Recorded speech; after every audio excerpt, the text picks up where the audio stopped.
Muy buenas. Hoy vamos a meternos de lleno en la historia de uno de los habanos más, pero que más enigmáticos y legendarios que existen, el Trinidad. Una marca que, bueno, se pasó décadas envuelta en un halo de misterio, reservada solo para la élite mundial, antes de convertirse en el icono que es hoy. A ver, imaginemos la situación por un momento. Un puro tan exclusivo que su propia existencia era un secreto de Estado. Es que durante más de 20 años el mundo no supo nada del Trinidad. No se podía comprar de ninguna manera, solo se podía recibir, y únicamente si venía de las más altas esferas del gobierno cubano. Esa es la paradoja con la que arranca esta historia. Y para entender de verdad al Trinidad, es que es imposible no hablar primero de Coiba. Coiba era el puro del presidente, la elección personalísima y exclusiva de Fidel Castro. Trinidad, en cambio, Trinidad era otra cosa. Era el regalo del diplomático. Era como el hermano misterioso nacido a la sombra con un propósito totalmente distinto. Y esa es la tensión que define toda esta historia. Y aquí es donde empieza todo, en el secretismo más absoluto. Durante décadas, el Trinidad fue, simple y llanamente, un puro que oficialmente no existía. Era una especie de fantasma en el mundo de los habanos, una leyenda que se susurraba, pero solo entre diplomáticos. Ojo, que la clave está en este concepto, un puro diplomático. ¿Esto qué significa? Pues que no era un producto que se pudiera comprar y vender, sino que era una herramienta de Estado. En plena Guerra Fría, con la diplomacia a flor de piel, un puro como este era un símbolo potentísimo.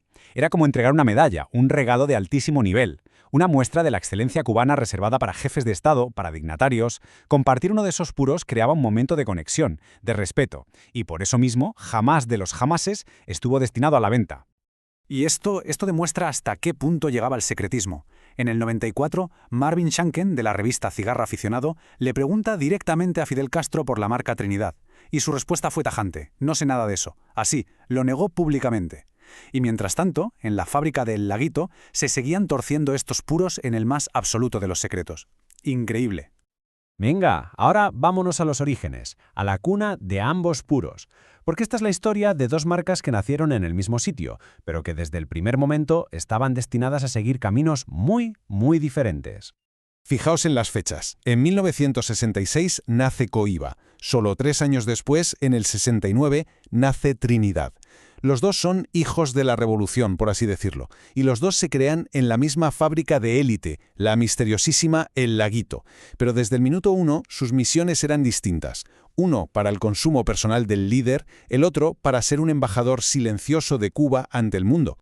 Y el quid de la cuestión está aquí. A simple vista podrían parecer gemelos. Misma fábrica, el mismo formato inicial, el elegantísimo Laguito número 1. Pero las diferencias, aunque sutiles, lo eran todo. Coiba llevaba una tercera fermentación que le daba ese carácter tan único. Trinidad, solo 2.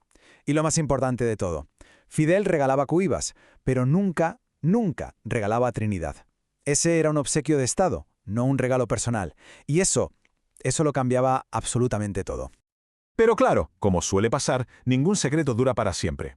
Vamos a ver los dos momentazos que sacaron al Trinidad de las sombras y lo catapultaron al estrellato mundial, creando una leyenda casi de la noche a la mañana. Todo pasó en 2 actos, como un golpe doble. Primero, el descubrimiento, en el 92. Marvin Shanken, de visita en el Laguito, se encuentra de bruces con la producción de estos puros que nadie conocía y, claro, revela su existencia al mundo en su revista. ¡Boom! El secreto había salido a la luz. 2 años después, en el 94, llegó la puesta de largo en la Cena del Siglo de París, y ahí fue donde el mito se hizo tangible. Hay que pararse a pensar un segundo en lo que supuso este momento. Por primerísima vez, un grupo de afortunados, gente de fuera del círculo diplomático, podía ver, oler, fumar y, lo más increíble de todo, comprar el puro más exclusivo del planeta. La cena del siglo no fue solo una cena, no. Fue el nacimiento oficial de una leyenda. Y la reacción fue una locura. La demanda fue instantánea, desorbitada. En la subasta benéfica que se hizo esa noche, se llegaron a pagar $700 por un solo puro. Y estamos hablando de 1994, ¿eh? Todo ese misterio y esa exclusividad habían creado un deseo irrefrenable. El mundo, de repente, quería lo que no podía tener. Claro, después de eso la presión era ya insostenible. Habano sabía que tenía un auténtico tesoro entre manos, así que llegó el momento de dar el paso, transformar el regalo diplomático en un icono comercial. Pero eso sí, lo hicieron con un cuidado exquisito. Y aquí vemos una decisión que parece pequeña pero que es importantísima. El Trinidad diplomático original tenía un cepo de 38, o sea, el grosor. Para el lanzamiento comercial, el Fundadores del 98 lo aumentaron un poquito, a 40. ¿Y por qué? Pues porque el maestro ligador, el gran Raúl Valladares, necesitaba ese pequeño espacio extra para perfeccionar la nueva mezcla, para darle una personalidad propia y que se distinguiera de su hermano mayor, el Cohiba. No era una copia, para nada, era una evolución. El lanzamiento del 98 fue una auténtica obra de arte.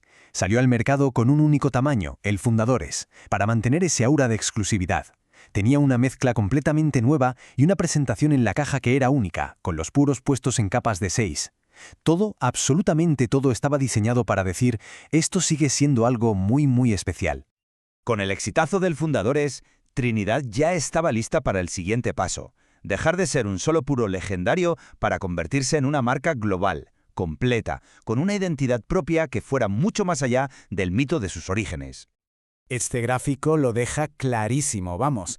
De una sola vitola, es decir, un único formato, en 1998, la marca pegó un salto a 4 en 2003, y lo hizo con un relanzamiento global espectacular que se celebró en Londres. Hoy en día, la línea regular cuenta con unas 8 vitolas, ofreciendo ya una gama súper completa para los aficionados. El año 2003, de verdad, fue un antes y un después. Se introdujeron 3 tamaños nuevos: el Reyes, pequeñito pero con el mismo cepo 40 del Fundadores, el Coloniales con un cepo 44 y el Robusto Extra ya con un potente cepo 50. De repente había un Trinidad para cada momento y para cada gusto, abriendo la marca a un público muchísimo más amplio. Y con todo este crecimiento llegó un cambio fundamental. Trinidad necesitaba su propio hogar, su propia identidad, lejos ya de la sombra de Cohiba. Había llegado la hora de mudarse del laguito.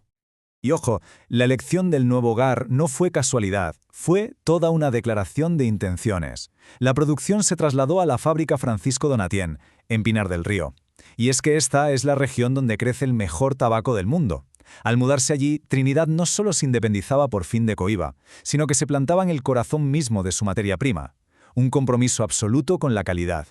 Y así llegamos al final de este recorrido, con una pregunta que la verdad resume muy bien toda esta fascinante historia del Trinidad.